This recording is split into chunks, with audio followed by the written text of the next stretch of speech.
call sign's 3-2, Echo 3-2. This is 3-2. We're going to go ahead with this show of force as of 1-7-30 hours. I want you to focus on obvious hard targets as well as any fields where anybody will be trying to creep up in wadis. Over.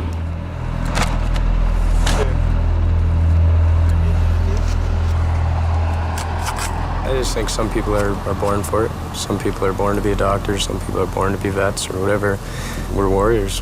That's what we do, and we're good at it. A lot of it's our training, but a lot of it's who we are. First, Second World War, Korea, you know, Canadians always shine. I guess it's our turn.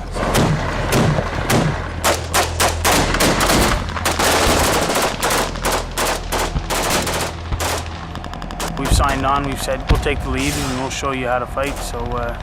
And you're in the front lines. Yes. But don't tell my mother that. Keep it! Hit that fire!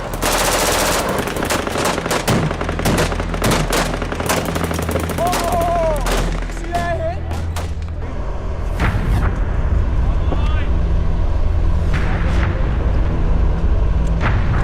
So why crazy teams? Because we're just the best there is. So it'd be crazy to fuck with us.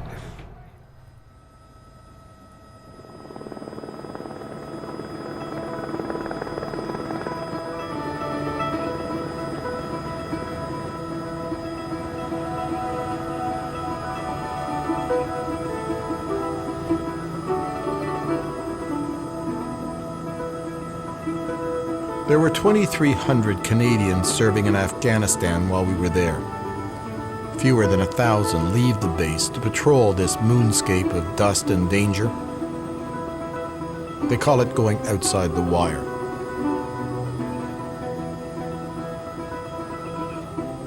We spent October with the troops at Kandahar Airfield, in Panjwai, a traditional Taliban stronghold, and in Spin Boldak, a forward operating base on the Pakistan border.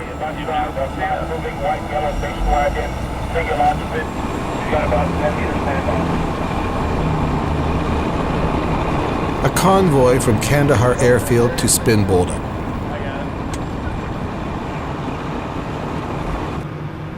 Inside the armored vehicle, it's cramped, dark, and uncomfortable.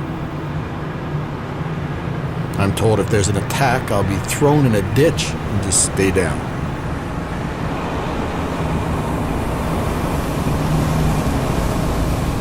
After about 2 hours, we arrive at Spin Boldak, or Forward Operating Base Coastal, a sleepy frontier post. Veterans of battle are regrouping, resting, healing. They lost over half the platoon due to injuries. There was one death. And right now we're in a reconstitution phase. We just got our replacements on the ground. So Spin is also a training center. That's not a tank. It's a light armored vehicle, a LAV. The soldiers call them boats. Later in Panjwai, I would see LAVs cruise over the sand. Not here. This is driving school. Yeah, they're really taking it easy going past the kitchen. A lot of young guys, a lot of very inexperienced guys, most of which have less than 2 years in the military. Some guys have less than a year. All right, dude. How about who's next? Come on, Kirk. Come on. Kirk. You have sports officer. Get up there. Sergeant Scott Russell is a patient, though somewhat profane, instructor. Get in your fucking order and come down. I'm sending 2 guys around that corner at a time, all right? I'm the 3rd guy in the order of march, so I'm gonna come out and start plying it, all right? They don't have much time to get the replacements up to speed.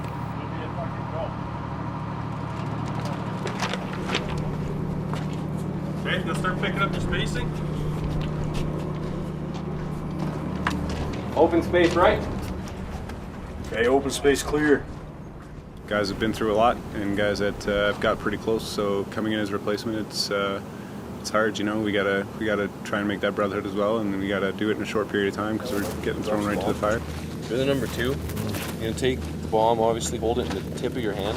You can just let go, drop it gently. As soon as you drop it, you're gonna bring your hand around and down, so you get it out the way quickly.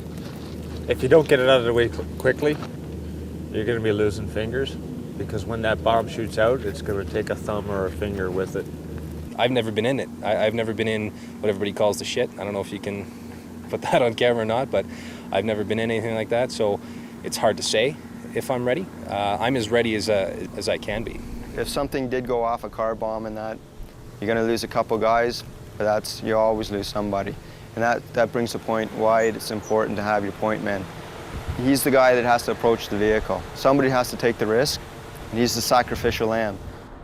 How many in the vehicle? Can't really prepare for it, really. You can tell them what's going to happen. You're going to be like just mentally prepared, but things go down and people die, then how do you prepare for that, really?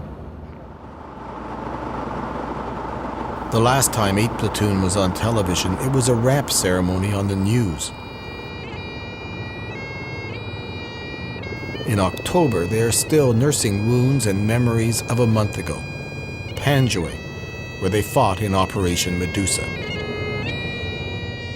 I turned around and my buddy Keegan was standing there in the air gunner's hatch, just covered in blood, so I asked him what was up. He just looked at me and said, Cushly. I asked if it was good to go. He said no. But, you know, you don't have time to mourn for it right there. You got a job to do. Turned around, kept doing what I had to do. Not easy. My warrant, Mellish, he was the best warrant I've ever had. Probably, and hopefully not, the best warrant I'll ever have, but one of the last things he said to one of the fellas before his unfortunate incident was, "You hold this line, don't give an inch. Today's payback day, boys, we're gonna get him." And he walked off to make sure his friend was okay or to see what he could do, and that was the last time we saw her walk. Oh, making a jump! Medusa was the biggest battle Canadians have been in since Korea. 8 Platoon was in the thick of it. Then the next morning, the platoon was strafed by an American plane, an A-10 Warthog. They were literally gunned down in friendly fire. Same time. So I was out there brushing my teeth with my Master Corporal Bellamy, and I saw 2 of those little sparks go. I knew instantly what it was. Ran and dove into the back of the lav. The Master Corporal, quick on his feet as well, and he dove in as well. If the Taliban was a water bottle. Fortunately for me, and unfortunately for him, he landed on top of me and took a couple hits for me. But that's what Master Corporals do, I guess. Thompson got some, Mitch got some, I got some. Like pretty well everybody in our platoon got some. I got hit in both triceps and then in the face here. I just got 2 shrapnel in my back. About 16 injured, not more. 1 KIA, Private Graham. The Crazy Eights became famous. Warriors one day, decimated the next. I think no company has been affected in such since the Korean War. We were rendered ineffective, combat ineffective, and out of my platoon there was 8 of us fit for redeployment. Flip the lighter, poke with those first. Caught in the air, okay? Caught blank. In battle, you depend on the guy beside you. They've got to get to know each other. Cody, Mike. I got Cody. You're fucking picked by, what's your name? Fergie. Fergie, you're on Fergie's team. I got Reed too then. Reed? Yeah. Who's Reed? Roof. This was a platoon that prided itself in its cohesiveness, teamwork. But the replacements are untested.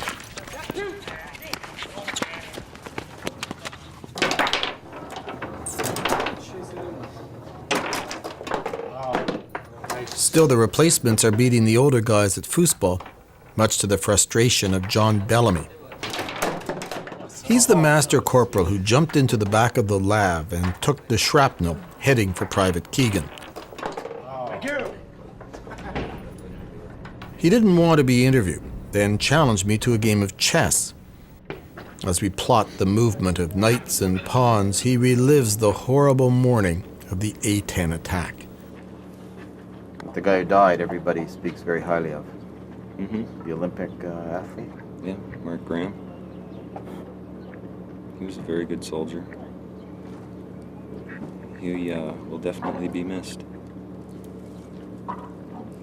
One of the guys said it was pretty interesting for all the near misses because, you know, an inch left or right or a centimeter left or right and you would have been dead, but there's so many cases of that, it was unbelievable.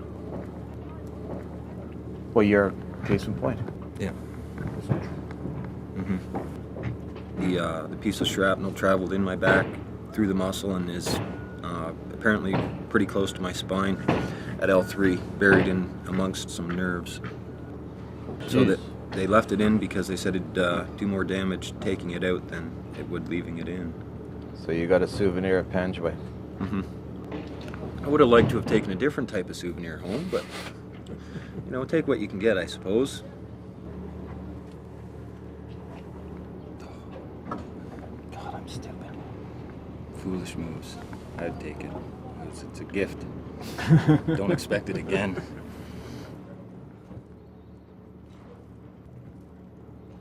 Think these young kids are ready?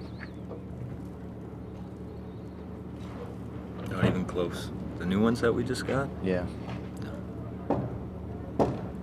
Nobody can prepare you for some of the things that you're going to see out there. Throwing your dead friend in the back of your boat. How do you prepare somebody for that, you know? You can't.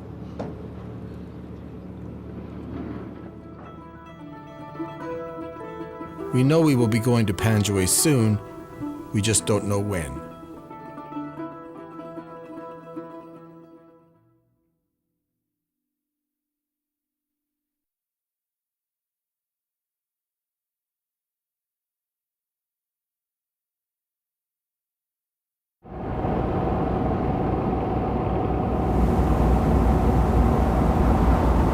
We've been with 8th Platoon in Spin Bolduc for a couple of days.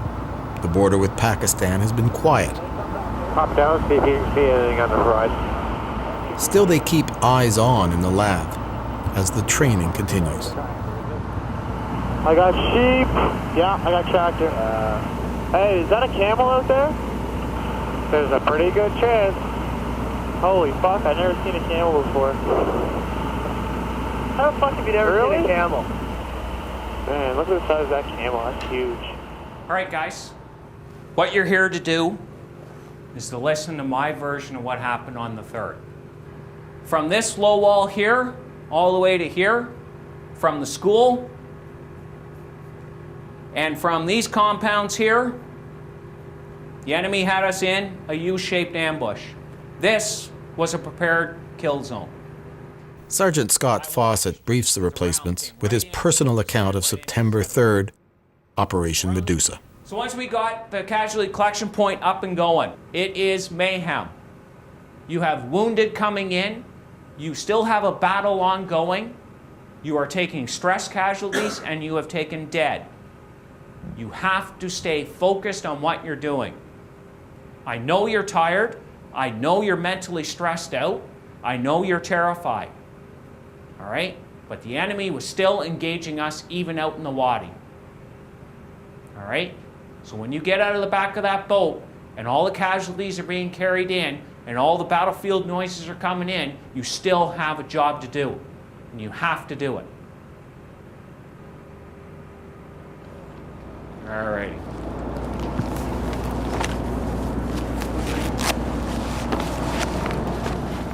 Canadians have been holed up in the base, but visiting American engineers need support in the town of Spin Bolduc. Some of 8th Platoon are assigned to protect them.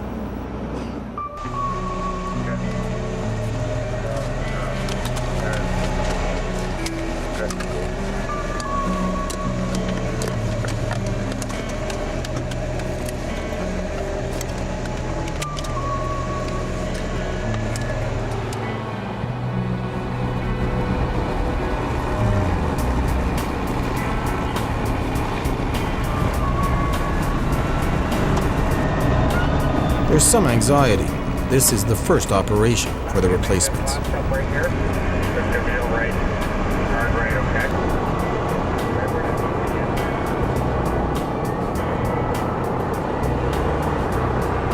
3-2. That's 3-2 Charlie. Lockdown, over. So what is this exactly? This is basically just an American compound that they're building it.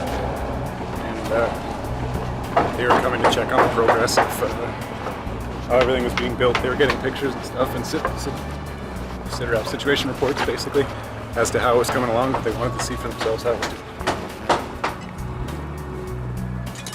Eventually, Afghan police, working from this station, will try to control the region's drug trafficking. You got traps?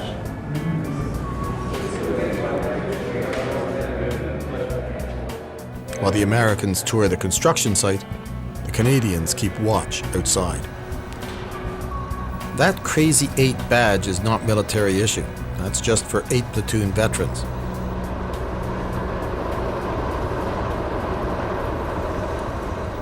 Sergeant Chris Jeeps leads the operation.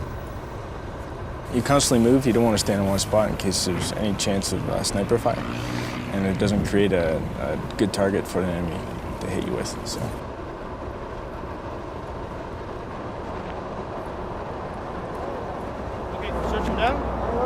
There was maybe 2 occasions where my heart rate sped up a little bit. A couple of Afghani guards wanted to come in, and they didn't understand why they couldn't, and we wanted them to stay back until we can confirm who they were. They, I guess, feel they don't need to confirm themselves, but we really, really do. And so they had a problem with that.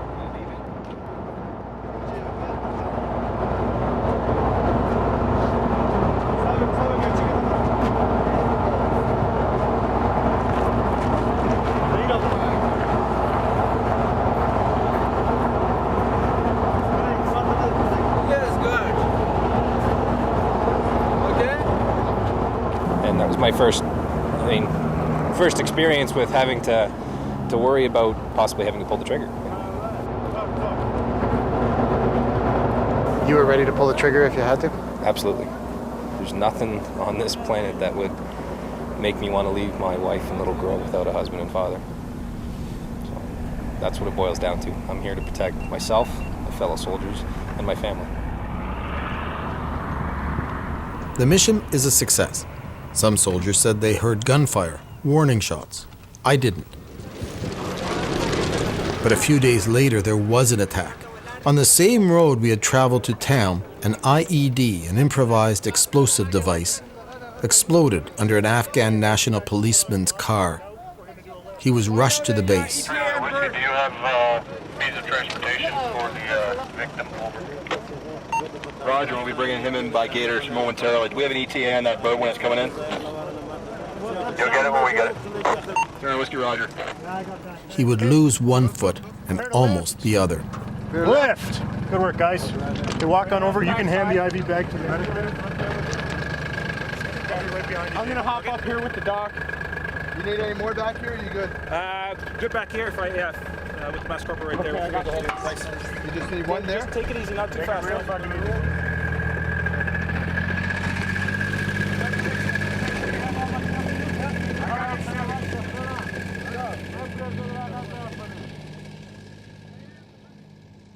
For the replacements, it's been an eventful week.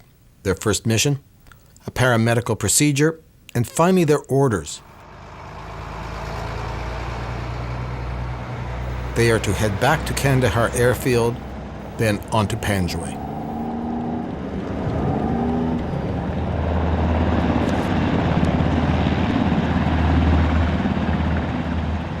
Do we still have that shrapnel piece?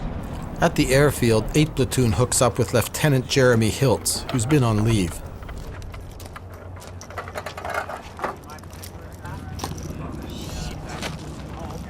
It's been a quiet month on Highway 1 through Kandahar City, and that makes people nervous. The most possible threat to us today is in the vicinity of Sriracha right here. Okay, there is a ambush position set up. They did get Lieutenant Hiltz's briefing is blunt and chilling. Everything that can happen to us out there is a variation of one thing. We get attacked. Okay, adjust as we go through, and I'll give direction, as well as the section commanders and crew commanders will give direction as we're going along. Okay? Are there any other points from the section commanders? Okay. When we get through Panjwai at last light, that's our favorite time for hitting. So be prepared for anything.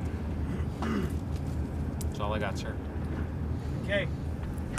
Like I said before, I'll support any decision you guys make. I'm not with you in that vehicle. Your section commanders aren't right necessarily up there making the same decision you guys got to do. You see something that doesn't give you a warm and fuzzy, escalate as you see fit. If you don't know your ROEs, talk to your section commanders and clarify anything, okay? Once we leave this gate, it's game on until we get back into here, okay? Be a long time, who knows, okay? It's good times, boys. You get the soldier, it's awesome. Okay, you got guys beside you, like I said. Let's get our heads into the game and let's do the job. Right on, good to go. Mount up.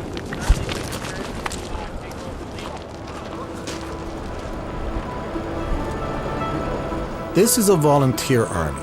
This is what they signed up for. There is more a feeling of excitement than fear as the convoy heads outside the wire to Panjwai.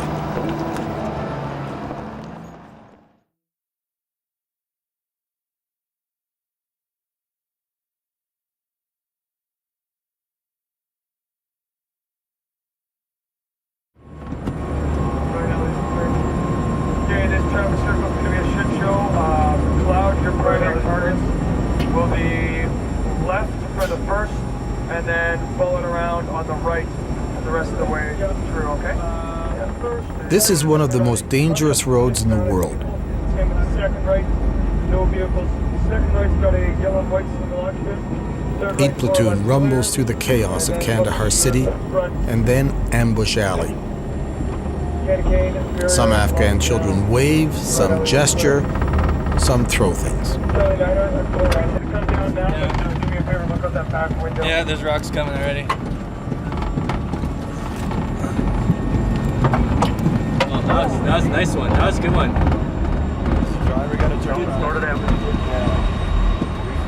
Guys like Randy Power and Peter Mitchell have taken this trip before. A few tense, cramped hours heading west.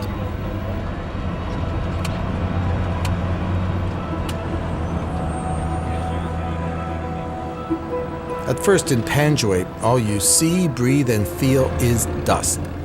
The desert seems covered in talcum powder.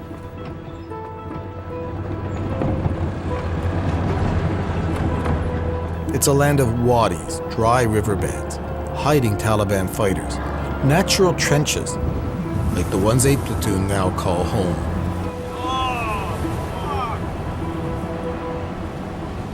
Half the platoon settles in Strong Point North. Just 1,300 meters away, the rest camp in Strong Point Center.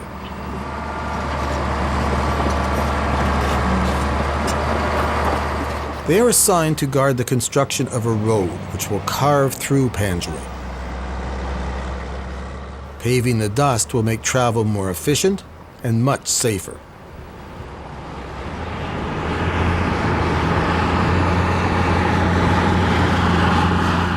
But 6 soldiers have already died defending this road. So if we keep traveling up and down the way it is now with that moon dust, it's very easy for them to plant IEDs. So the faster we get it built, the faster things will start moving. IEDs to me worry me more than anything. Like I worry about Taliban, but not as much because I know what we got. I know we got labs. I know we got I trust everybody in my platoon, everybody in my company. I know they're good to go. I know we can take them, but IEDs those are like unexpected things. IEDs, or improvised explosive devices, aren't their only concern. They have to keep a watchful eye. If we have any suspicions or any ideas about where an enemy may try to push into, we'll push out and try to preempt them. See it, Dawson? Yeah. Yeah, there's 2 of them. 2 of them now.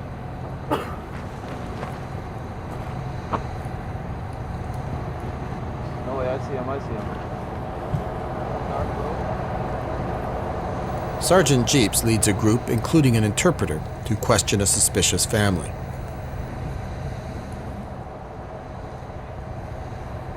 From a safe distance, they check for suicide bombs, then move closer. Where are they coming from? Is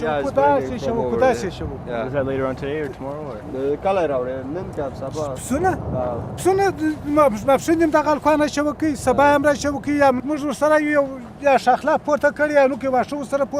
Sometimes we are with them, sometimes they are bringing along. Okay, that's fine then. Yeah. That's okay. If he just, when he goes to get wood, just keep back a little bit.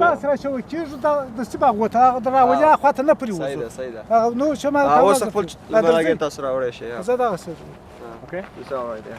Thank you.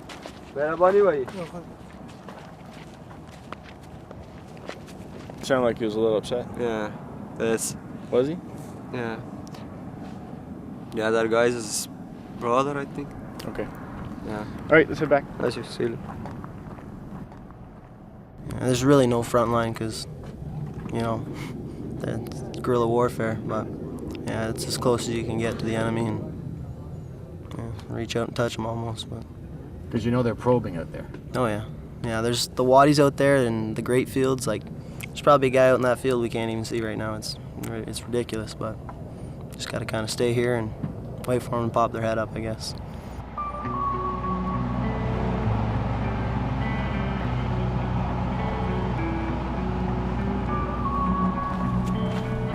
Almost every day they go out on patrol. Stay in the tire tracks. Today they hook up with the ANA, the Afghan National Army. The two strong points meet. Probably that fucking gray putt and basically behind it is going to probably be our right of mark because we can't fire anything down close to it. Yeah, well, you guys are going to lose sight of us once we hit that tree line anyways, and my lab will pick us up. So. Okay, so we're good. Yeah. I'm not worried about it. Alrighty, have a good one, right? Yeah. See you in a bit.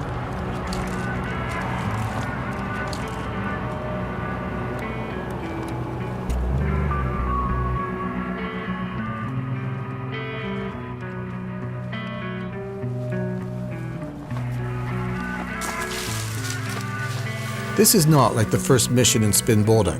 That was somewhat anxious. This is the region where most Canadians have been killed.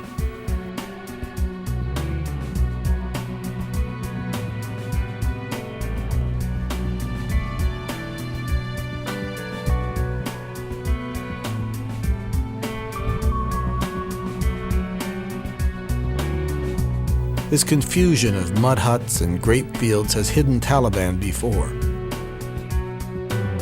Peacock, just past those guys, we're just gonna hop this wall, push extended line until we're fucking centered off on them, and then we'll fucking carry on.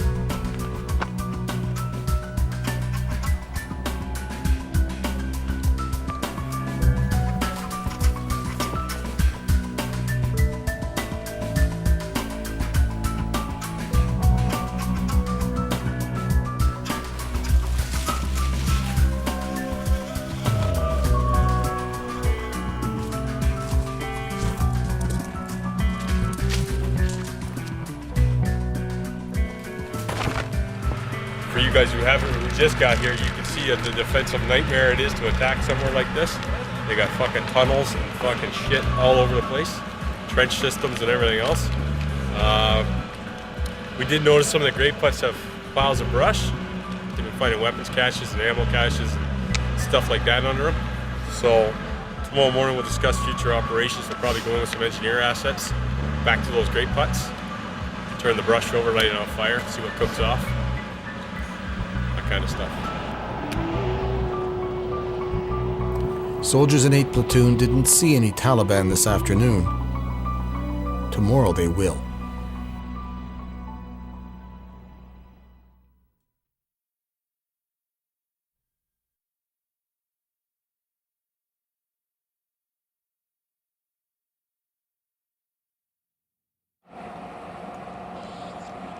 It's often said that a soldier's life is 10% excitement and 90% boredom.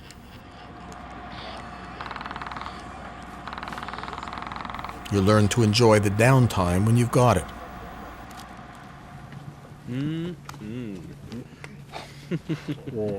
What do you got there? I don't know. Sloppy Joe's. Sloppy something.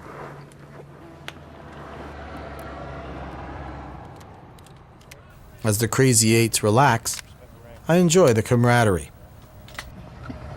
After he took that shrapnel for me, back in that 810 Warthog straight. He dove on you and the officer? Yes. Yeah, I was there. That is true, eh? He dove on you? Yes, he did. Covering his private.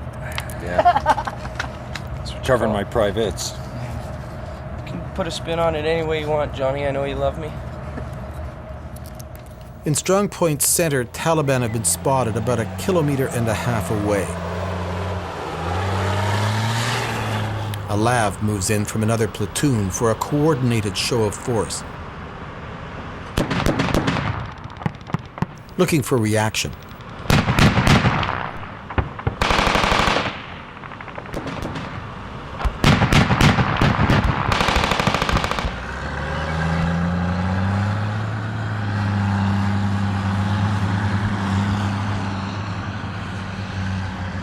Master Corporal Randy Power is on communications. Okay, enemy strength is just being sent right now, 20 pers, located in graveyard.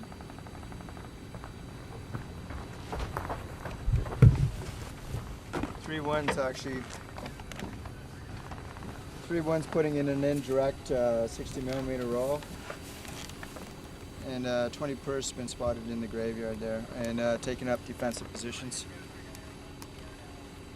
Rounds are in the air now. Rounds are in the air.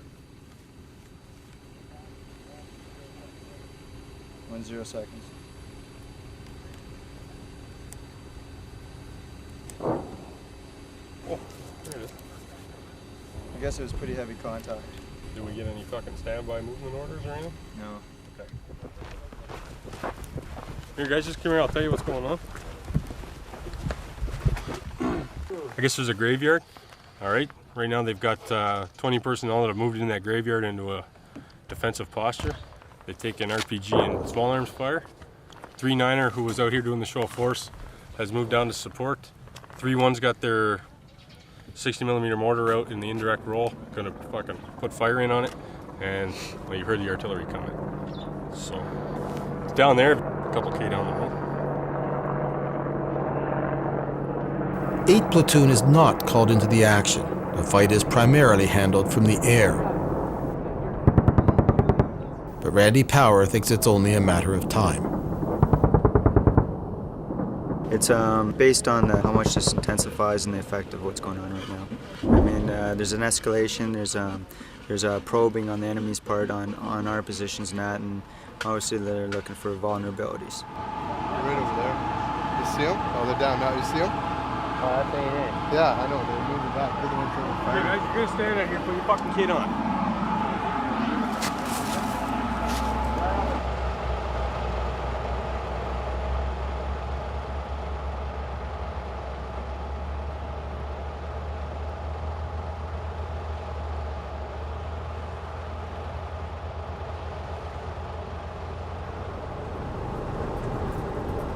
That night was the most tense we would witness. While many of the veterans at Strong Point North are prepared, maybe even eager to get back at it, the action is up the road at Strong Point Center, where about 8 Taliban have been spotted. Not 1 kilometer away this time, but close, very close. I can see all the fucking Taliban is coming between fights. The ANA send men out after the Taliban. A brave move by the Afghans, but it means the Canadians can't shoot, even at moving targets. House, right here is house, building. Yeah. 3 guys, buildings. 3 guys in buildings. Yeah, 4 ones up there is like lights. Yeah. We see them too. We can see them.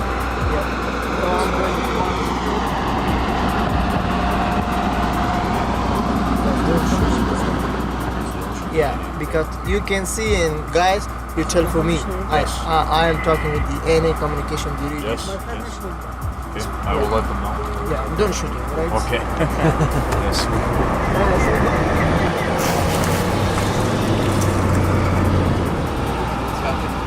Right now, 5 unique people on it.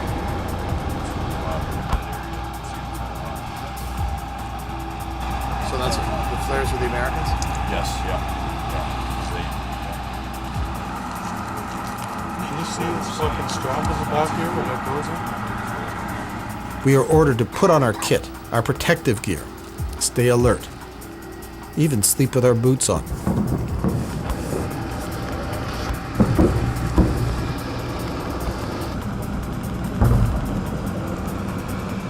There is scattered gunfire all night.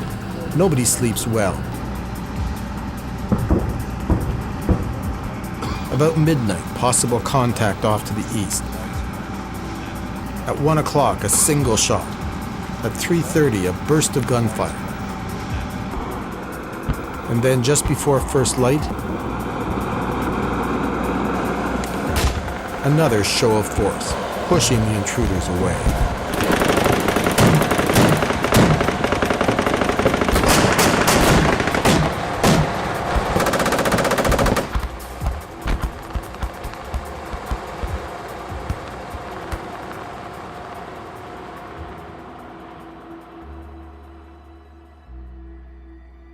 It was an initiation for the replacements, and for us, but just another night in Panjwai for the Crazy Eights. I think we're used to it by now. But, well, it's Afghanistan.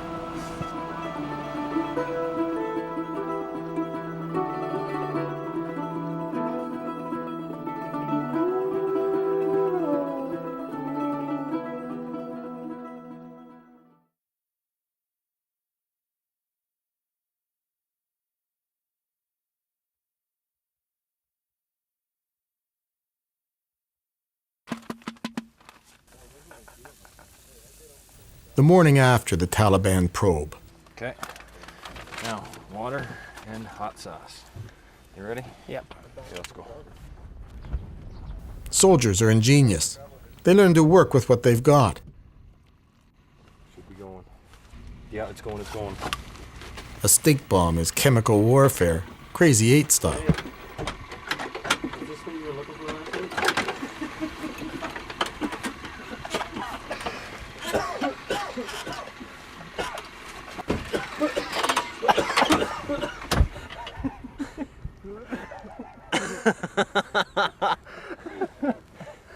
Think that's funny? Fuck,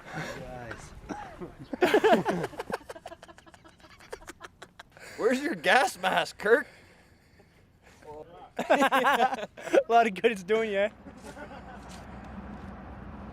After a few days, I get the rhythm. You're on watch or waiting your turn. I realize that I have stopped thinking of them as replacements and veterans. They are now all soldiers. By our last day, I'm starting to feel at home in the dust, settling in as Private Steve Keegan holds court with a message for home. Tell the camera what is in that letter. This is a letter to Don the Man Cherry, Voice of Canada, and that other guy was Ron, I think. Ron? Just kidding, Ron. I love you too, buddy. Tell Matt to grab the fucking team by the horns this year and win it. For fuck's sakes. Jesus. I could die this year. I would have never seen the Leafs win. Keep that on your fucking conscience, boys. Oh, buddy. Well, at least you're not a Habs fan. But the work never stops, even when it's just children approaching.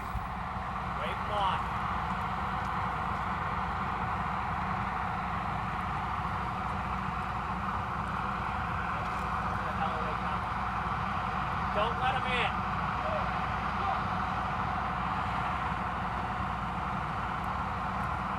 It's a daily grind. Keep the area safe. Keep yourself alive. And if they aren't talking about hockey, the soldiers are talking about home. Like my wife says all the time, she's got baby fever. What if a baby, what if a baby? And you know what? 2 years ago, that would have freaked me out. But now I can't wait. Perspectives change. They change a great, especially when you're in shit like this. So tell me about your home life. What are you missing when you're here? Silly stuff. I mean, there's stuff that when I'm at home makes me angry. Like my little girl, we'll put her to bed and she'll be up there for roughly 3 minutes and come back downstairs a few times and then go back up for another 3 minutes and come back down and say she had a bad dream when she has only been up there for 3 minutes. You know, stuff like that that sort of frustrates a parent. It's stuff like that that you almost miss. It's, I don't know, it's strange. Hardest part about anything I've done with the military is being away from them. By far, that's the hardest thing.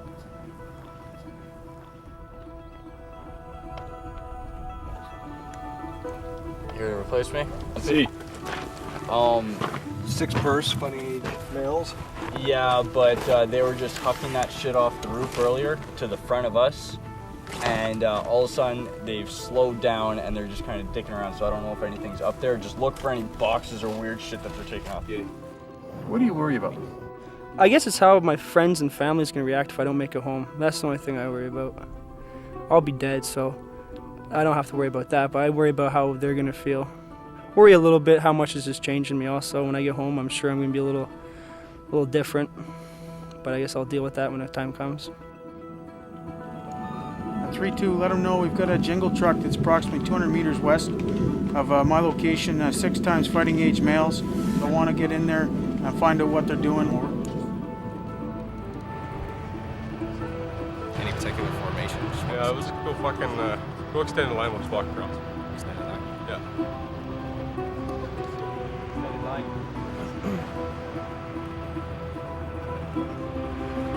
Yeah.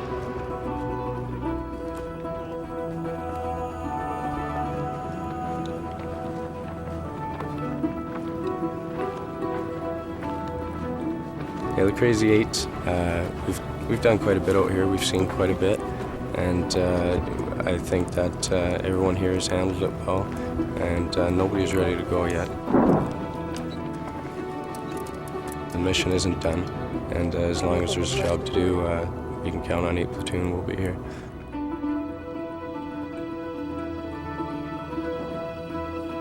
At the end of October, we headed home. Just before Christmas, I got an email from Private Keegan. 8 Platoon stayed out in the Panjwai dust for 57 days straight. They returned to Canada in late February.